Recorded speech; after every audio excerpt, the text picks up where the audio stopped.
Don Héctor, ¿cuál es la visión desde su óptica que hay sobre la situación mundial y el impacto para los países y la clase más desposeída del mundo? Bueno, en estos momentos el mundo vive una crisis integral, que es sanitaria, económica, política y moral, que es consecuencia, tiene su origen en las luchas, devastadoras de los sectores económicos dominantes por la hegemonía y la dirección del mundo. La lucha entre las grandes naciones y los sectores económicos que la dominan, Estados Unidos, China, Rusia, Europa como Unión Europea, en estos momentos catastrófica porque está orientada a lograr la hegemonía y dominio mundial independientemente de los medios y las consecuencias de las acciones que emprenda. Ahora mismo hay muchos conatos de guerra en el mundo, siendo la más devastadora y difícil la de Ucrania y Rusia, que ha sido alentada desde fuera por Estados Unidos y la Unión Europea, con mira a imponer su hegemonismo, sobre todo tratando de que Ucrania entrara a la OTAN, que es el brazo armado de Occidente en Europa en contra de China y de la Unión y de Rusia. Lo que resistió Rusia y le llamó mucho la atención a los occidentales, entiéndase, la Unión Europea y Estados Unidos, para que no asusaran a Ucrania en esa decisión. Y eso es lo que devastó y generó esa guerra, cuyas consecuencias se suman a la devastadora acción del COVID-19, de esa crisis, esa pandemia mundial que paralizó la producción del mundo, generó tantos desempleos, pobrezas y muertes en todo el planeta. De manera que ese conato de guerra, esa que pensábamos que iba a ser corta y que ya lleva más 3 meses, ha sido devastadora para el planeta, porque resulta que Rusia y Estados Unidos dominan un alto porcentaje de la producción de combustibles fósiles, de petróleo, gas natural y de gas licuado, que suministran a toda Europa, pero también son grandes productores de alimentos, de granos, de soya, de trigo y de muchos productos que son materia prima indispensable para bienes finales y alimentos en el mundo, pero también controlan muchos minerales estratégicos que se usan en la industria avanzada hoy en día. De manera que esa guerra que ha llevado a sanciones de parte de Estados Unidos y de Europa a Rusia, y acciones, que le han creado mayores dificultades al comercio mundial y a la cadena de distribución mundial, que ya tenía grandes problemas,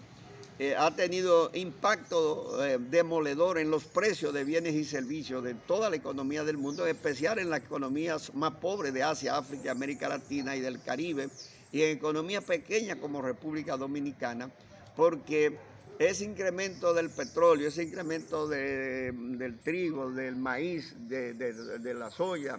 y de los minerales, que una economía como la nuestra, tan abierta, que como no han impuesto Estados Unidos y otras naciones, tiene que importar una gran cantidad, alrededor del 55% de toda su materia prima para la producción nacional. Y esa materia prima viene en caras, sobre todo el petróleo y otros insumos. Y entonces ese incremento de precios va a aumentar los precios nacionales, porque los productores lo transfieren al producto final que consumen los 10.400.000, los 10 millones y medio de dominicanos, más los extranjeros que viven en el país.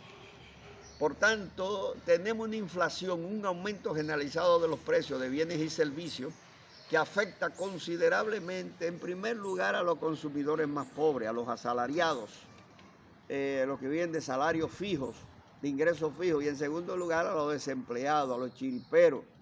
al sector que vive de la economía informal, a los micro, pequeños y medianos empresarios que necesitan más capital para producir y que no lo consiguen, y que además para enfrentar esa inflación importada, los bancos centrales y los gobiernos han aplicado políticas monetarias que tienden a aumentar las tasas de interés, el precio del dinero en el mercado, lo que hace que cada vez se tenga menos dinero para producir, para invertir, y que se produzcan con dinero caro, que es otro elemento que incrementa la inflación y que reduce el consumo nacional, y por tanto, al disminuirse el consumo, porque se reduce la cantidad de dinero en manos de la gente y de las empresas y el gobierno, se reduce las inversiones y se reduce, por tanto, la producción y se contrae la economía. Hay un proceso y muchos economistas del mundo prevén una posible recesión en Estados Unidos y en Europa que va a impactar demoledoramente la economía mundial, sobre todo afectando aún mucho más a los pobres, porque como dice la Comisión Económica de América Latina de Naciones Unidas, la CEPAL, esta crisis, este aumento de precios puede generar más de 8 millones de pobres más en América Latina. Y aquí en República Dominicana puede aumentar considerablemente el nivel de pobreza y de indigencia, sobre todo de pobreza extrema. En el país a la clase media la golpean misericordiamente, sobre todo a la micro, pequeña y mediana empresa, que son el 98% de las empresas del país. Por tanto, la crisis mundial, generada en primer lugar por el deseo de las grandes naciones de dominar y dirigir el mundo y de imponer sus sistemas económico y político en el mundo, impulsada por los conatos de guerra, sobre todo la guerra entre Rusia y Ucrania, tiene un impacto demoledor en la producción, en el consumo, en el empleo, en los niveles de bienestar de la población mundial, sobre todo de la población más pobre de Asia, África y América Latina, en los sectores micro, pequeños y medianos empresarios, que son también muy golpeados por ese proceso inflacionario, por ese problema de distribución y de escasez en los fletes y en los transportes en el mundo, y por la escasez en sentido general de dinero y encarecimiento del dinero en el mundo y de las inversiones.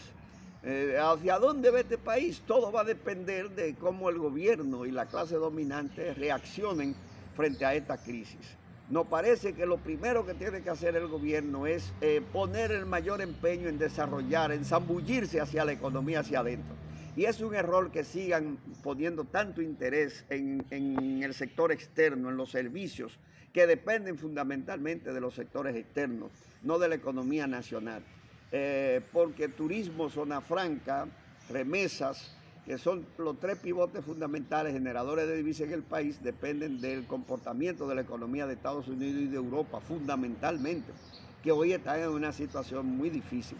Por tanto, yo creo que el gobierno tiene que zambullirse hacia adentro, aplicar una economía de crecimiento interno, contribuyendo y dedicando recursos, tanto del sector privado de la banca como del Estado, a través del Banco Agrícola, a través de la Banca Solidaria, del Banco de Reserva, de Promipyme, a los micro, pequeños y medianos empresarios del campo y de la ciudad, a producir alimentos en el campo, meter todos los recursos necesarios, explotar la tierra que sean posibles, mejorar la producción agrícola, mejorar los precios para que produzcamos alimentos, que es el problema fundamental, porque se avecina una escasez y la FAO, que es la Organización de Naciones Unidas para la Alimentación, pronostica que puede haber una gran hambruna por escasez de alimentos y de producción en el mundo. Por tanto, el gobierno tiene que insistir en producir alimentos en el campo fundamentalmente, metiéndole recursos y apoyo técnico y garantizándole precios rentables a los ganaderos y agricultores. Y en segundo lugar, desarrollar la producción industrial nacional, sobre todo apoyando a la micro, pequeña y mediana empresa, que son el 98% de los productores en el campo, tanto ganaderos como agrícolas e industriales, para que se generen empleo productivo y desarrollar infraestructuras que generen empleo, inversiones prioritarias, fundamentales, que son la inversión en educación, la inversión en infraestructura, pequeñas obras que generen empleo, acera, carretera, caminos vecinales, asfaltado de calle, en fin, pequeñas obras que no esa macro obra en la que el gobierno insiste tanto, que puedan generar empleo en todo el país, y consumo, y invertir sobre todo en salud para controlar el COVID, mejorar la salud de la población, en energía eléctrica, sobre todo alternativas para que salgamos del consumo del petróleo y la dependencia del petróleo, y seguir subsidiando a los sectores más carenciados, entiéndase, a los pobres, a los desempleados, al sector informal y a los trabajadores y su familia, con los subsidios, porque ese dinero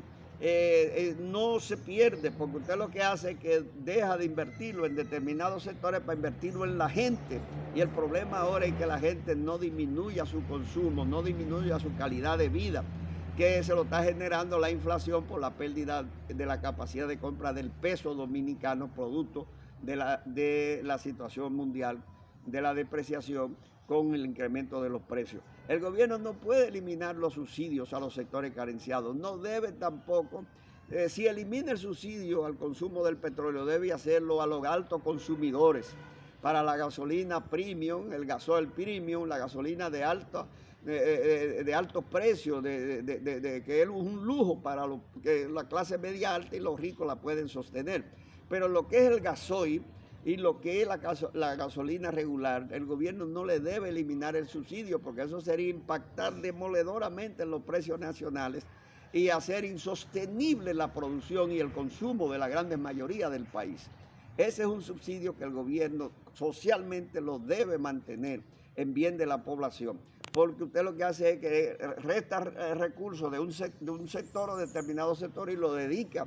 a favor de la gran mayoría del país. Por tanto, en conclusión, esta crisis mundial no la controla el gobierno, ni la controlan los ricos, ni el país, y menos un país, una media isla como esta, que tiene muy poca capacidad de independencia, sobre todo por su apertura al exterior. Tiene que ser manejada concentrándonos económicamente hacia motorizar los sectores internos que producen bienes y generar empleos y subsidios para los sectores más carenciados. Yo creo que solamente así el gobierno podría salir menos lacerado, menos perjudicado, y la nación y la gran mayoría serían menos perjudicadas de esta crisis mundial que no es fácil controlar y cuya perspectiva y futuro es impredecible.